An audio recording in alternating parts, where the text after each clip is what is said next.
Welcome to Diva On A Mission podcast, where we share snippets of joy to uplift, inspire, and motivate you. I'm your host, Eva the Diva, and I'm thrilled to bring you stories that transform everyday moments into profound experiences. Today, I want to discuss saints, spirits, and the disappearing world. It's October, and with Halloween comes the time of All Saints Day, and it is a time we commemorate the other world, like the transition, and we acknowledge the veil between the living and those that have passed or that are in the spirit realm or our ancestors. So it's interesting that in most traditions, these holidays fall, kind of in the same time of the year. And, I just wanted to discuss and kind of evaluate and explore what that is and my thoughts around that. So every year around this time, the air feels thinner. Of course, it is a transition between seasons. The wind carries whispers, it brings rain. The land feels closer to the spirit world because of the things that we acknowledge and celebrate. It is as though the ancestors are leaning in to listen. In the Christian calendar, this is also around All Saints' Day. It's a time to remember the departed who walked the earth before us. But across Africa, long before saints were canonized in Rome, people already knew how to speak to the invisible. We called it kohurado, invoking the people of before. We poured libations to the land, the rivers, the forests, not out of fear, but in reverence. I remember my father told me there was a time he remembered that in acknowledgement of the spirits or the people that have passed, food was put out for them. And when they came back, that food was gone, and it was believed that the ancestors had come for the offerings that had been made. Today, as the world shakes, we are going through war, famine, fear, fire, flood, earthquakes. Maybe the saints and the spirits are calling us to remember. The earth itself is a sacred place, and we have either forgotten how to read the signs, or it is also part of evolution, that things have to fall apart in order for the new to grow. So, what happens when the world disappears, right? In Sudan, people are fleeing burning villages. In Gaza, children starve as heavens rain down fire. In Congo, the forests scream under the weight of mining. And here at home, the Rift Valley keeps widening. The earth is tearing open like prophecy. If you listen closely, these aren't just headlines, they're revelations. They are the earth's lamentations. Pope Francis once wrote, "If we are truly concerned to develop an ecology capable of remedying the damage we have done, no branch of the sciences and no form of wisdom can be left out, and that includes religion." African spirituality has always known this. It never separated the sacred from the soil, the divine from the daily, the saint from the seed. What is the forgotten wisdom?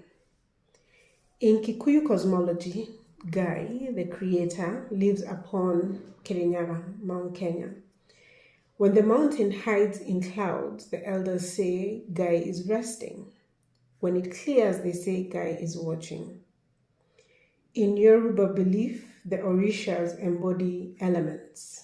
Ogun, the iron, Yemoja, the waters, Shango, thunder. To harm the earth is to wound the divine itself. In Zulu and Shona cosmologies, the ancestors are not gone. They are rain, they are wind, they are soil. But colonialism taught us to forget. It designed cities that faced away from the sacred mountains. It fenced off rivers and forests that once held our altars. It told us the world was a resource, not a relationship.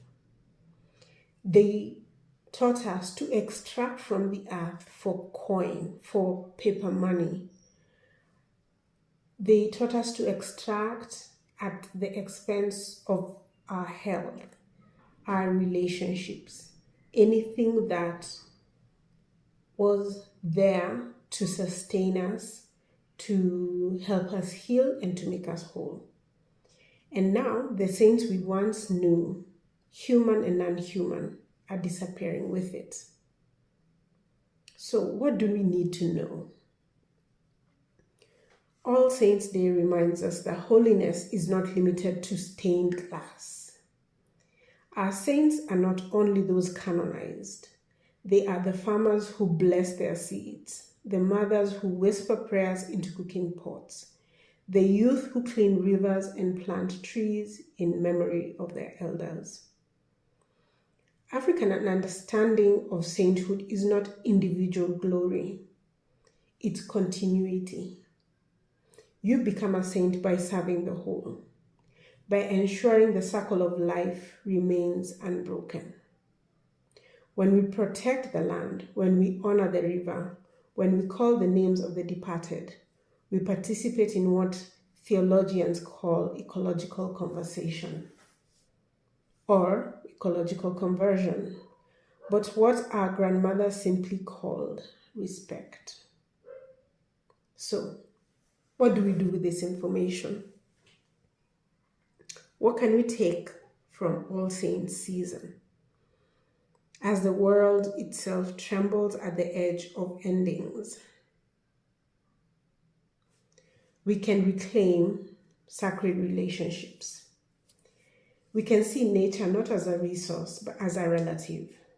Mwere wa Agai, the body of Christ, the body, right? Treat it as a being, the body of God. Let our prayers include care for rivers, for animals, for the air we breathe. Number 2, we can remember indigenous ecologies. Our ancestors had sustainable technologies of spirit, seed diversity, rain rituals, and communal harvests.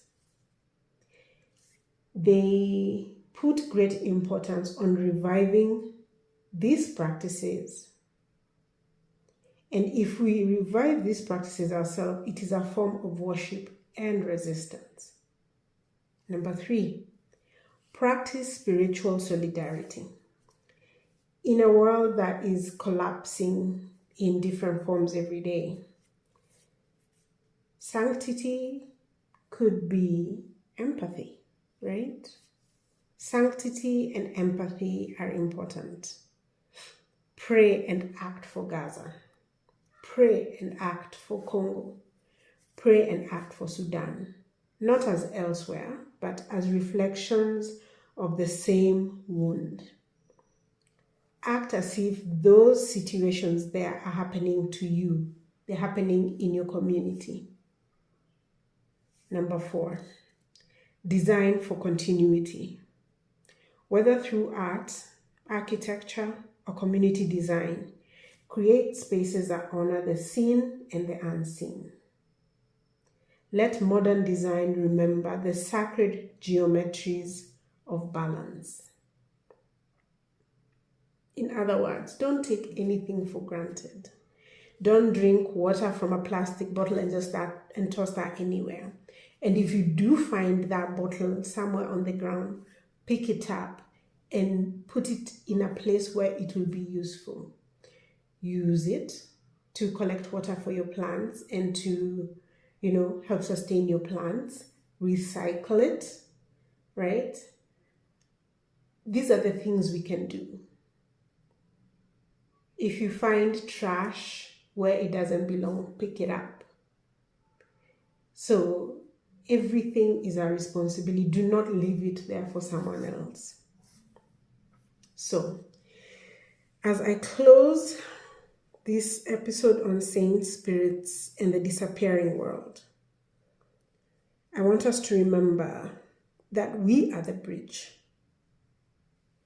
Maybe the world isn't ending. Maybe it's shedding. Maybe the saints and spirits are not gone. They're just waiting for us to listen again. So as we prepare for All Saints' Day, don't light candles only for the dead. Light them for the earth, for the rivers, the forests, and the cracked mountains, for the future that still remembers us. Because in the African imagination, there is no disappearing world, only worlds waiting to be reborn. I would love to hear your thoughts and feelings on this episode on saints, spirits, and the disappearing world. Please share those with us by sending an email to doampodcast@gmail.com or comment on our YouTube channel at Diva On A Mission Podcast on YouTube, or find us on TikTok at DOAMPod, and keep the conversation going. I guess I will leave it here. Just do not ignore the unseen. I feel that it is important for us to acknowledge all elements of nature, the physical and the non-physical. And until next time, stay spooked and live in peace.